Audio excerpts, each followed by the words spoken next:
This episode is for my friends who find laughter in the obscure, in the hidden treasures that live quietly in the margins of ancient manuscripts, and the enduring humor of subversive quips that giggle across the centuries. And the countless, anonymous artists who, with quill and brush, breathe silliness into the medieval manuscripts, leaving behind a legacy of wit, wisdom, and breathtaking artistry. Pope Gregory wanted his book to read like a comic, so more people would read it. The Smithfield Decretals are named as such because of their earliest known provenance, the Augustinian Priory of St. Bartholomew's at Smithfield, London. The official title of the manuscript is Decretals of Gregory IX with Glossa Ordinaria, but it became colloquially known as the Smithfield Decretals because that doesn't take all day to say. The archaic volumes speak to the lives, anxieties, and aspirations of a bygone era, where even in the most formal of texts, the human spirit finds a way to express itself, to comment with humor, and to create beauty in unexpected places. This episode is a nod towards their ingenuity and their lasting influence on the art and even to pop culture. Let's hear it for the scholars and enthusiasts who have tirelessly dedicated themselves to uncovering and interpreting these hidden narratives, and then shared with us. Raise your flagon in a toast to the enduring fascination of the weird and wonderful. We will meet the spirited killer rabbits of the Smithfield Decretals and their countless animal brethren, including the battle snails, because they deserve their moment in the spotlight. This is but a small step in celebrating their mischievous genius and illuminating the rich tapestry of human expression woven into the margins of these historical documents. And learn that Monty Python and the Holy Grail was indeed based on fact, sort of. This story began with a single image, the infamous killer rabbit in Monty Python and the Holy Grail, the legendary black beast of Ahurg that lives in the cave of Caerbannog, Ahurg being the final utterance of anyone who encounters the creature, a creature so terrifying that the mere description has Sir Robin soiling his armor. The rabbit injures many of Arthur's knights and even kills several before being killed in return by Arthur, who uses a holy weapon, the holy hand grenade. Of Antioch to blow up the beast. No worries, it was all an act, no rabbits were harmed. As the pages of the Smithfield Decretals unfold, a curious menagerie of creatures emerges from the usually blank edges of the pages, their antics offering a whimsical interest to the solemn legal text. Honestly, the text is as dull as dry toast. Among the intricate doodles and detailed illustrations embodies the topsy-turvy world humor that medieval illustrators employed to subtly critique the powerful institutions of their time. Keep your ideas to yourself, or the church will lop something off you that might be of use later. Little did the illustrators know that their creation would leap off the pages and into the hearts of popular culture enthusiasts centuries later. King Arthur and his knights and that specific killer rabbit, in all its furry ferocity, are never mentioned in the Smithfield document, but that's where the idea blossomed.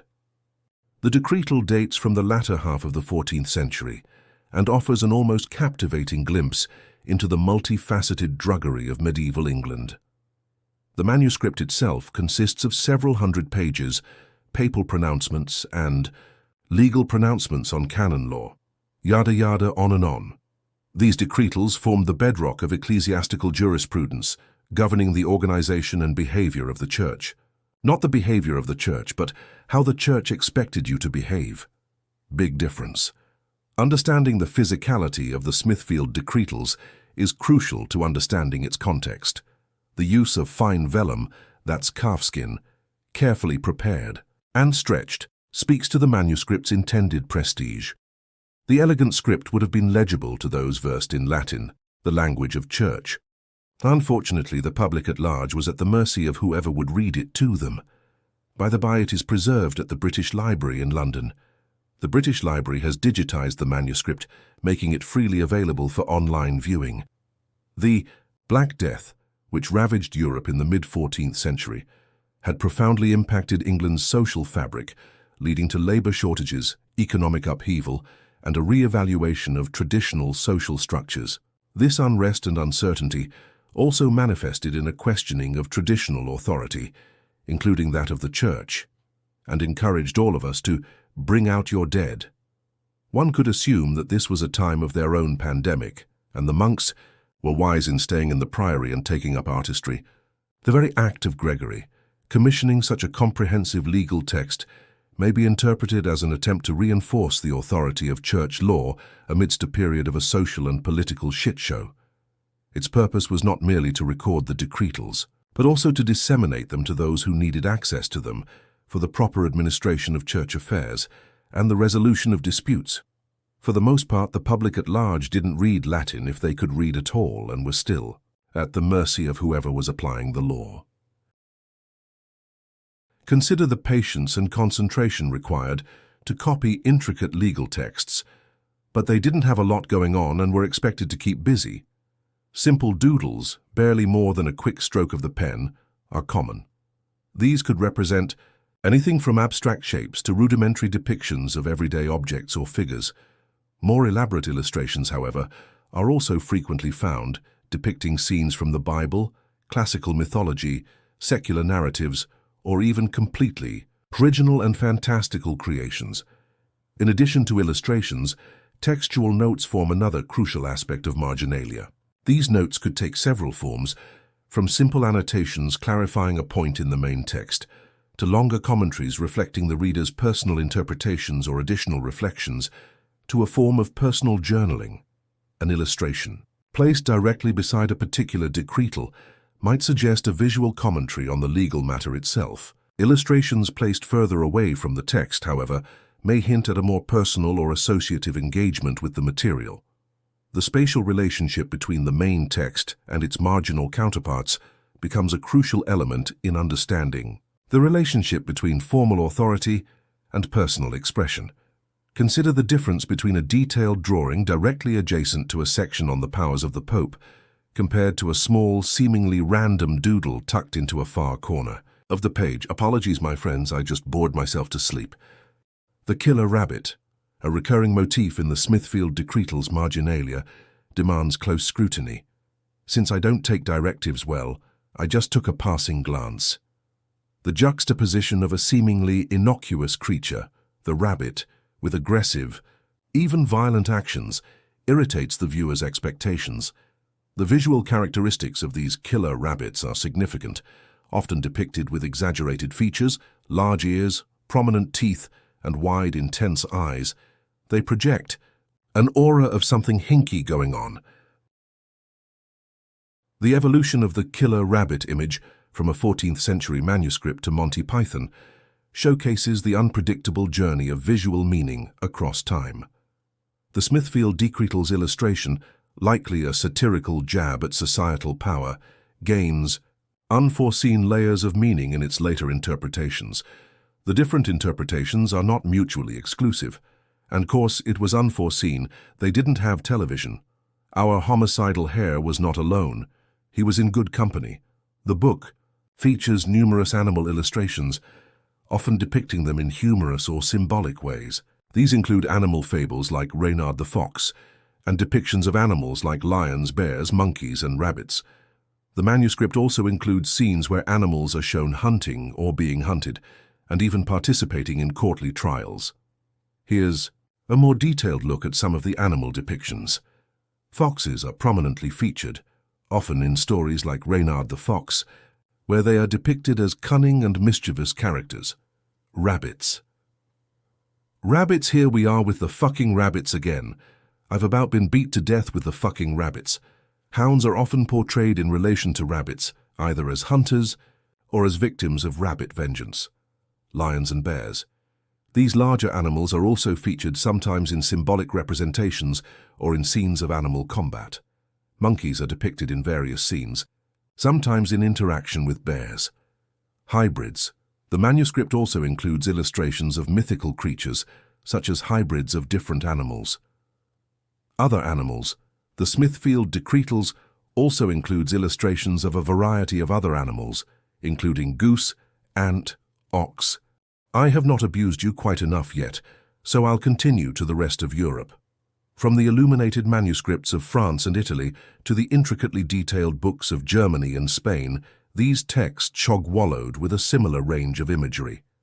These regional variations in style subject matter, and artistic technique reveal the rich palette of cultural and artistic expression that characterized the medieval period. French Gothic manuscripts, for instance, are often characterized by their elegance and refinement. The figures are typically elongated and graceful, with delicate lines and vibrant colors. The margins themselves might be filled with intricate floral patterns, delicate birds, and stylized grotesques, creating a sense of harmonious complexity. I'm imagining a high school girl's notebook. In Italian, manuscripts frequently display a greater emphasis on realism and naturalism, influenced by the burgeoning humanist movement. Figures are often more robust and three-dimensional, with a greater attention to anatomical detail and perspective. The Italian style often features scenes from classical mythology alongside biblical narratives, reflecting the renewed interest in classical learning that characterized the Italian Renaissance. German manuscripts, for example, often featured a strong emphasis on bestiaries, collections of descriptions and illustrations of real and fantastical animals, often with allegorical or moralizing interpretations. These bestiaries were not mere catalogues of creatures, but intricate tapestries of symbolic meaning, reflecting the deep connection between the natural world and the spiritual realm in medieval Germanic vulture culture. The animals weren't simply depicted. Their positions, interactions, and even their colors bore symbolic weight. A lion, for instance, could represent strength and courage, while a fox might signify cunning or deceit. Spanish manuscripts, influenced by both Moorish and Christian traditions, displayed a unique blend of styles and themes. The influence of Islamic art is clearly visible in the intricate geometric patterns and arabesque designs that often adorned the margins. These decorative elements were integrated seamlessly with Christian iconography, creating a visually stunning and culturally layered experience. The intertwining of styles reflected the complex cultural history of Spain, where Christian, Islamic, and Jewish cultures coexisted and interacted. The role of the individual artist should not be underestimated. While the scriptoria fostered a collaborative atmosphere, the creative contributions of individual illuminators significantly impacted the final product. Their personal styles, artistic sensibilities, and even their individual moods might have subtly influenced the imagery and arrangement of the marginalia. The training of illuminators was a long and rigorous process, but we have already mentioned they didn't have a lot else going on. Often, apprenticeships played a crucial role in the acquisition of skills and knowledge. Young aspiring artists would spend years working alongside master illuminators, learning the techniques of preparing materials, applying pigments, and developing their artistic style. This immersive training was essential for acquiring the complex skill set required to create intricate illustrations. The master-apprentice system ensured the transmission of traditional techniques and styles across generations, maintaining a continuity of artistic practice and ensuring the preservation of artistic conventions. The apprentices would begin with basic tasks, gradually progressing to more complex assignments under the watchful eye of the master, honing their skills and developing their individual artistic voices. The inherent fragility of these manuscripts places significant constraints on their study. Direct handling, even by experienced conservators, carries the risk of accidental damage. The need to minimize handling necessitates the development of non-invasive research methods, emphasizing the importance of digital imaging and other technological advancements. High-resolution digital photography and multispectral imaging. 4. Instance. Allow researchers to capture extremely fine details and even reveal hidden layers of paint or text obscured by age and damage. This non-invasive approach safeguards the physical integrity of the manuscripts, while simultaneously unlocking a wealth of information about their artistic techniques, materials, and even the hidden intentions of their creators. X-ray fluorescence. Spectroscopy provides crucial insights into the composition of pigments and the presence of precious metals, helping to understand the craftsmanship involved. Infrared reflectography allows researchers to penetrate surface layers to see underlying drawings or sketches, often revealing the process by which the illuminations were developed. These technologies offer a deeper understanding of the manuscript's creation than physical examination alone could ever provide. Many are held in private collections, inaccessible to researchers without special permission or collaborations, hindering broader scholarly inquiry. The emergence of digital technology thingies has created opportunities for collaborative, data-driven research involving image analysis, natural language processing, and other computational methods that assist in identifying patterns, themes, and contextual elements that might otherwise remain unnoticed. In conclusion, the preservation and study of medieval manuscripts present unique and significant challenges. From the inherent fragility of the materials to the complexities of access and interpretation, researchers face considerable hurdles. However, through the application of technological advancements, the development of rigorous scholarly methods, and a deep commitment to ethical research practices, significant progress is being made. The ongoing efforts to protect and interpret these artifacts offer not only an unparalleled window into the medieval world, but also a testament to the enduring power of human creativity and the importance of cultural preservation. The seemingly playful doodles and cryptic images in manuscript margins offer not just aesthetic pleasure, but serve as a continuous source of fascinating discoveries, pushing the boundaries of our knowledge and deepening our appreciation for the rich tapestry of medieval culture.